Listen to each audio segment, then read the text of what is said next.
हाथरस भगदड़ मामले में एसआईटी ने अपनी रिपोर्ट सबमिट कर दी है, लेकिन इस रिपोर्ट पर क्या कहना है हाथरस भगदड़ के पीड़ित परिवारों का।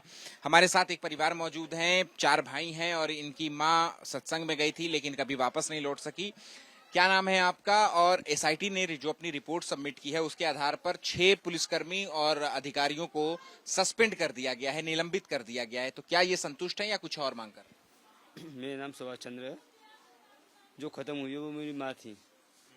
अब जो पुलिस कर्मियों को जो सस्पेंड कर दिया गया है, इससे मैं कुछ भी नहीं हो सकता। जो भी दोष संतुष्ट नहीं, जो भी असली दोषित है, दोषी है, चाहे वो बाबा सही, चाहे और कोई प्रशासन, चाहे कोई भी सही है, उन्हें दोषियों को बिल्कुल सजा देनी चाहिए।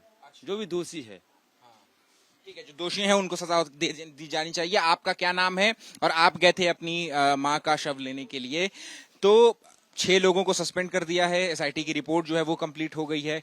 क्या संतुष्ट हैं इससे?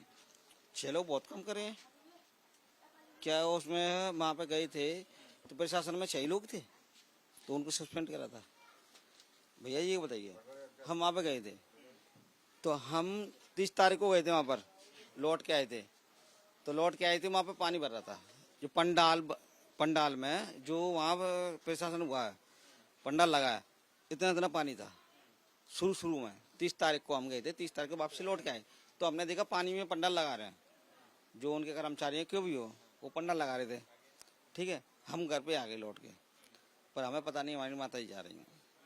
माता जी गई, हमें दिमाग में ये नहीं पहुंचा हम अपनी माता जी से कह दें कि नहीं जाएं। तो अब किसको दोषी मान रहे हैं? जो आप कह रहे हैं कि कम 6 लोगों को जो सस्पेंड किया गया, कम किया गया, और क्या होना चाहिए? प्रशासन को सोचना, जो प्रशासन ने वहाँ पे आदेश दिया है सत्संग कराने का, मानो आप 10 आदमी का आपको दिया है वहाँ पे, और वहाँ पे आया 40 आदमी, तो पे कैसे संभालोगे आप? भोले बाबा का कहीं जिक्र नहीं है, ना एफआईआर में जिक्र है। आपसे मैं जानना चाहूंगा, आप अपना नाम बता दीजिए। और भोले बाबा का जिक्र नहीं है, ना एफआईआर में किया गया है, ना एसआईटी की जांच रिपोर्ट में किया गया है। मेरा नाम विष्णु है, मुन्नी देव का बड़ा बेटा। भोले बाबा का जिक्र नहीं है। भोले बाबा खुद इन्हीं की कैबिनेट में, इन्हीं की छत्र छाया में है, प्रशासन की में। क्योंकि भोले बाबा को जब भगदड़ हुई थी तो भोले बाबा का काम था उन्हें अपनी प्रजा को देखना था, उन्हें रोक कर उन्हें आशीर्वाद देना चाहिए था कि इतना शोर मत करो। मगर भोले बाबा तो वहाँ से निकल दिए और जनता मरती रही। तो भगवान कहते हैं अपने आप को, कहाँ है भगवान जी। तो अब आप क्या कार्रवाई की मांग कर रहे हैं? क्या होना चाहिए अब इस मामले में? मैं तो कार्रवाई ये कह रहा हूँ कि जो भी इसमें दोषी बनता है उसको सजा मिलनी चाहिए। बाबा दोषी है तो बाबा को भी सजा मिलनी चाहिए, क्योंकि बाबा दोषी है, बाबा पूरे दोषी हैं। जब इतनी आदमी की संख्या थी उस हिसाब से कुछ नहीं था वहाँ पे, तो बाबा को जैसे हो सके उनको सजा दी जाए। अब बाबा को दोषी मान रहे हैं, यहाँ तो प्रशासन की रिपोर्ट में और पुलिस की एफआईआर में बाबा का नाम तक से नहीं है, जिक्र तक से नहीं है।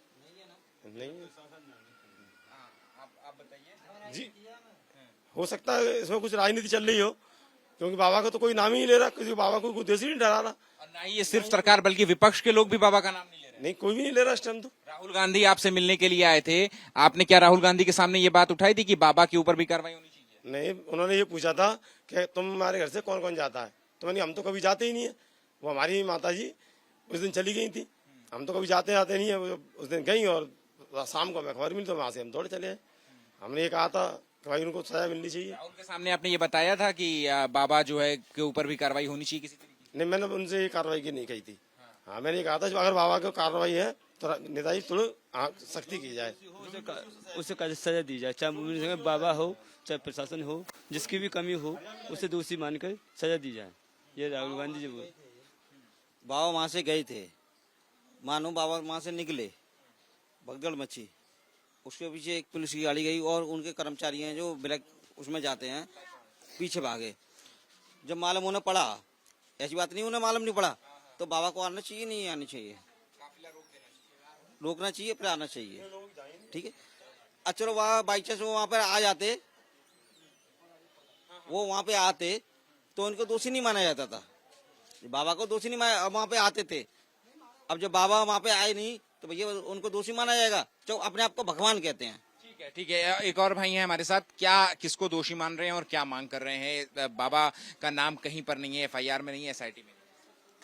सर मैं तो सर प्रशासन की गलती मानता हूँ और सर शासन की गलती मानता हूँ कि जब 80,000 की तुमने परमिशन दी थी, वहाँ 2.5 लाख व्यक्ति पहुँच चुके, वहाँ श्रद्धालु पहुँच चुके 2.5 लाख, तो प्रशासन को भी ये सोचना चाहिए, जैसे हमारे 40 आदमी लगे हुए हैं प्रशासन के, तो कम से कम 150 कर देनी चाहिए उनको, या उनको परमिशन ना देनी चाहिए उनको इस जगह पर। यही ड्यूटी में कमी के लिए, दायित्व में लापरवाही के लिए 6 पुलिस के और प्रशासन के अधिकारियों को सस्पेंड भी किया गया है। सर ये तो लीवापोती हो रही है सर मेरी नजर में, तो ये तो नहीं, क्यों कि बाबा को लाना चाहिए ना था, बाबा के साथ उस बाबा को देखना चाहिए। और ये क्या बाबा के कर्मचारी पकड़े हुए हैं, बाबा को कहीं पर नाम नहीं है, तो इसमें प्रशासन का हाथ है नहीं है? प्रशासन उसको दुबका रहा है या प्रशासन उसको बचा रहा है? प्रशासन उसको बचा रहा है उसको, और गवर्नमेंट भी उसको बचा रही है। कोई व्यक्ति, जैसे आप बोल रहे थे बड़े मान रहे हैं आप बाबा को दोषी? क्यों? राहुल जी उस दिन आए थे, राहुल जी से हमारी बात हुई थी, ऐसे ही जैसे आपसे बात हो रही है, तो राहुल जी ने ये कहा था कि मैं संसद में आके उसका मुद्दा उठाऊंगा, केवल मुद्दा उठाऊंगा इस संसद में आके इसका। बाबा का नाम तो ना सरकार की तरफ से लिया जा रहा है, ना विपक्ष की ओर से लिया जा रहा है। नहीं सर, कोई नहीं नाम नहीं ले रहा हूँ बाबा का पता नहीं सर क्यों बाबा को क्यों सपोर्ट इतने कर रहे हैं ये लोग, इतना सपोर्ट नहीं करना चाहिए बाबा को। और इसमें मैं तो ये बोल रहा हूँ, राजनीति इसके ऊपर बहुत चढ़ी हुई है बाबा के ऊपर। क्या कह रहे हैं आप? अभी तक ना सरकार की तरफ से भी नहीं, एफआईआर में नहीं, एसआईटी में नहीं, तो विपक्ष भी बाबा का तो नाम नहीं ले रहा है। ये राजनीति मुद्दा है, आपस में किसी का नाम लेंगे, इसीलिए उन्होंने मुद्दा नहीं बना रहे उसको, बाबा को। भाई हर किसी का नाम ना ले रहे के बाबा पे लाखों वोट है, वोट को चक्कर है जे सबरो, जे वोट चाहिए हर एक है बाबा को। जब बाबा है का है, बाबा को जितने को नजर है उतना ही वोट चलो जातू है, जासू बाबा ना आए चक्कर में, ये वजह है, ये सीधी सी बात है। ठीक है। तो देखिए, यहाँ पे जिन लोगों ने अपने परिवार के सदस्य को खोया है, वो अभी इस एसआईटी की जांच रिपोर्ट से संतुष्ट नहीं है। इनका कहना है कि जो 6 लोग सस्पेंड हुए हैं, उनकी संख्या और ज्यादा होनी चाहिए थी, और उससे भी बड़ी मांग इनकी यही है कि सूरजपाल उर्फ भोले बाबा, जो कि प्रवचन दे रहे थे वहां पर, उनके खिलाफ भी कार्रवाई होनी चाहिए, जिनका जिक्र ना पुलिस की एफआईआर में है, ना एसआईटी रिपोर्ट में है। लेकिन भोले बाबा जो है पीड़ित परिवारों की सदस्य में दोषी हैं और इनके खिलाफ जांच की मांग कर रहे हैं हाथरस भगदड़ कांड के पीड़ित परिवार। कैमरा पर्सन मनोज अधिकारी के साथ अहमद बिलाल, एबीपी न्यूज, हाथरस।